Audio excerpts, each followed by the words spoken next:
갑주라는 말을 들으면 중세기사의 멋진 장비가 떠오르나요? 생선으로 만든 갑옷이나 새장 모양의 투구는 어떤가요? 우리의 조상들은 강력한 무기를 만들던 노력을 갑옷에도 들였던 것 같습니다. 여러분 안녕하세요.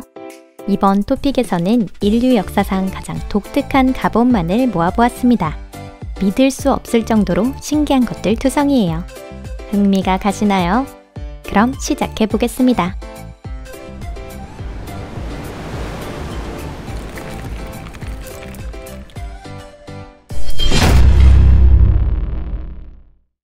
생선으로 만든 갑주. 태평양 섬들의 사람들은 철로 갑주를 만드는 방법을 몰랐습니다. 그래서 뼈, 가죽, 나무와 같은 주변에 있던 물건을 사용했는데요. 한 부족에서는 전사를 위해 복어 껍질로 무서운 투구를 만들기도 했습니다. 이 투구를 만드는 것은 그렇게 간단하지는 않았던 것 같은데요. 복어 껍질에는 독이 있고 가시로 덮여 있습니다. 그러니 이는 목수물건 일입니다. 섬 사람들은 복어를 포획하자마자 모래에 묻었습니다. 모래 속에서 복어의 수분이 빠지면 그 가죽은 머리를 지키는 투구로 쓰입니다. 또 이 섬 사람들은 가오리 껍질로도 갑옷을 만들었는데요. 흥미로운 것은 두껍고 튼튼한 가오리 가죽을 꿰매는데 인간의 머리카락을 이용했다는 점입니다. 이렇게 해서 허리까지 오는 튜닉이 완성됩니다. 이 갑옷으로 흉부, 복부, 엉덩이 위쪽을 지킬 수 있습니다. 한편 팔과 다리는 스웨터와 레깅스 같은 옷으로 덮었습니다. 이 독특한 옷은 튼튼한 코코넛 섬유실로 만들어졌습니다. 외관은 다소 웃기지만 이 갑옷은 무기로부터 주인을 제대로 지켜주었을 것입니다. 브루스터 방탄복. 이 방탄복은 현대의 방탄조끼의 원형이라고 말할 수 있는데요. 이를 만든 것은 가이 브루스터입니다. 20세기 초 이미 브루스터 안에 폭탄의 파편과 총탄으로부터 몸을 지키는 독특한 아이디어가 심어져 있었습니다. 이 방탄복의 기묘한 겉모습은 지금 봐도 인상적입니다. 거대한 에이프런이 흉부와 복부를 덮고 있습니다. 큰 헬멧은 병사의 머리와 목 부분을 지킵니다. 그런데 문제는 왜 일반적인 전투용 헬멧은 안 되지? 라는 것입니다. 답은 간단해요. 소총의 탄환으로부터 몸을 지키는 데는 평범한 헬멧으로 부족하기 때문입니다. 브루스터 방탄복은 모든 과제를 이상적으로 클리어했으며 303 구경의 총알에도 견뎠습니다. 하지만 이 방탄복에는 많은 결점이 있었습니다. 우선 18kg이나 나가는 중량이죠. 병사들은 거기다 무기도 운반해야 하잖아요. 또 이 방탄복은 병사의 몸놀림을 제한하고 시야를 좁히기도 했답니다. 새장 투구. 마치 새장과 축구공을 합친 것 같은 괴상한 투구입니다. 하지만 서양의 기사와 황제는 이런 특이한 투구를 기꺼이 사용했는데요. 그들은 이 투구를 마상창 시합이라는 1대1 승부 때 착용했습니다. 중세 유럽에서는 이런 투구가 마상창 시합에 참여한 기사의 머리와 목을 지켜주었는데요. 상대의 투구의 꼭대기를 쳐서 떨어뜨리면 승리입니다. 이 새장 투구는 실제 전투 때에는 사용되지 않았습니다. 첫째, 이 투구는 부피가 커서 불편했기 때문이고 둘째로는 창 등으로 맞으면 조금도 보호해주지 못했기 때문이랍니다. 전투 코끼리용 갑옷. 이 갑옷은 역대 가장 무거운 갑옷으로 기네스북에 올랐습니다. 현재의 중량은 약 118kg인데요. 현재라고 말씀드린 이유는 사라진 부분이 있기 때문입니다. 갑옷은 가슴을 감싸는 부분이 결여되어 있습니다. 이런 갑옷은 16세기부터 17세기에 만들어졌으며 작은 판자를 이어붙인 베우텔 양식이 사용되었습니다. 이로 인해 제작 비용이 늘어나지만 많은 이점이 있습니다.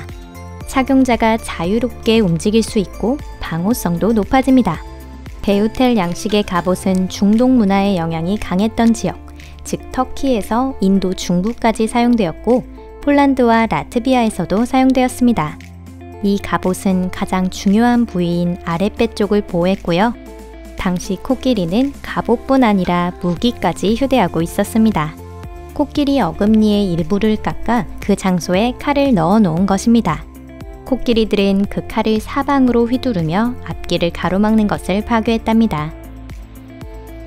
제1차 세계대전 때의 방탄 장비.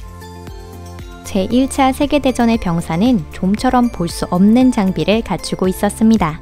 방탄복은 특이한 중세 갑옷 같았으며 헬멧은 베일로 장식된 여성용 모자 같았습니다. 하지만 겉모습은 이상할지라도 날아온 폭탄의 파편으로부터 몸을 잘 지켜주었죠. 금속 제위 선글라스도 그렇습니다. 하지만 가장 특이한 것은 변형된 트랜스포머 같은 장비. 이 복장을 군용 트랜스포머 제1호라고 명명할 수 있을 겁니다. 이 묵직한 도구는 병사들을 적의 총알로부터 잘 지켜주었을 뿐만 아니라 순식간에 총좌가 되기도 했습니다.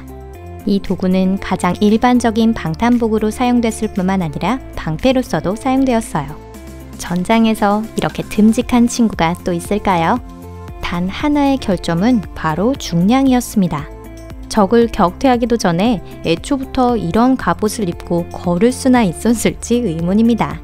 그렇지만 목숨과 바꿀 수는 없겠죠? 군장용 갑옷과 가면 투구. 이런 가면 달린 투구는 본래 동양, 러시아, 비잔틴 제국에서 선호하는 방식이었는데 16세기가 되자 유럽에서도 개성적인 투구가 유행하기 시작했습니다. 기사들은 장식을 더한 갑옷을 주문했습니다.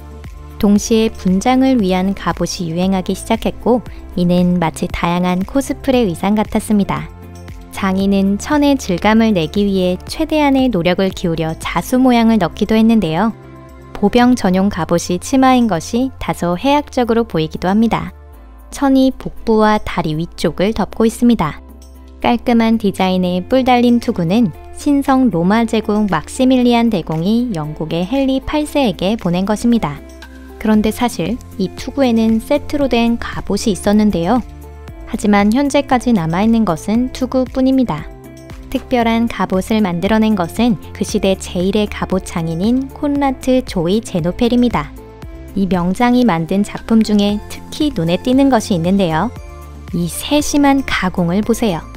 눈가 주변의 주름, 턱수염, 눈썹까지 보입니다. 투구에서 눈길을 끄는 것은 중세 스타일의 안경, 그리고 말려있는 뿔입니다. 왜 투구에 말린 뿔을 썼을까요? 아마 장식이었을 확률이 가장 높습니다. 이 장식에 무슨 특별한 의미가 담겨 있다고는 생각하기 어려워요.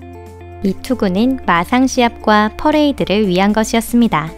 반대로 전쟁 때는 왕이 이 투구를 쓰는 경우는 한 번도 없었는데요. 헨리 왕의 사후, 투구가 왕을 비하하기 위한 목적이라는 사실을 알게 되었기 때문입니다. 갑옷이 애초에 비하를 위해 만들어진 것이라는 의견도 있는데요. 하지만 이 설은 정확히 확인되지 않았습니다. 비스티에형 갑옷. 웃음이 나셨나요? 이 갑옷을 보면 어떤 적이라도 입을 벌리고 놀랄 것입니다. 믿기 어렵지만 이 갑옷은 여성용이 아니라 남성용이에요. 본래 여성은 전투에는 참여하지 않았으니까요. 옛날 인도인은 여신 바라이에게 바치기 위해 이 갑옷을 만들었습니다. 이 여신은 슈리 차크라에서 남성 원리를 상징하는데요. 슈리 차크라는 힌두교 탄트리즘의 상징이자 신비로운 우주의 구조를 반영한 모습입니다. 다만 왜 여성의 흉부를 본뜬 남자 병사용 갑옷을 여신에게 바치고 또 왜 하필 인도인이 만든 것인가에 대해서는 여전히 수수께끼로 남아있답니다. 고양이용 갑주. 고대 로마 시대의 고양이는 신성한 동물로 추앙되었습니다. 그러니 고금을 막론하고 고양이가 중요시된 것도 이해하지 못할 것은 아닙니다. 금속 세공을 하는 캐나다인 제프 데 브루는 고양이를 지키기 위한 재미있는 아이디어를 제안하게 되는데요. 독특한 고양이용 갑옷 시리즈를 발표한 것입니다. 장식은 그가 직접 고안했습니다. 제대로 꼬리 부분까지 있는 것도 재밌네요. 고양이를 기르신다면 하나 들여놓는 건 어떠세요?